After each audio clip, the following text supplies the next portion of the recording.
చోటి కర్మ ఈ చోటే, ఈనాటి కర్మ మరునాడే, అనుభవించి తీరాలంటే ఈ సృష్టి నియమం ఇదే. ఎన్ని కన్నీళ్ళ ఉసురిది వెంటాడుతున్నది నీడల్లే కర్మ.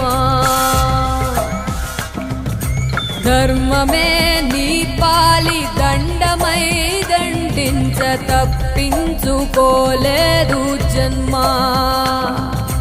సత్కర్మభిశ్చ సత్ఫలితం, దుష్కర్మ ఏవ దుష్ఫలం.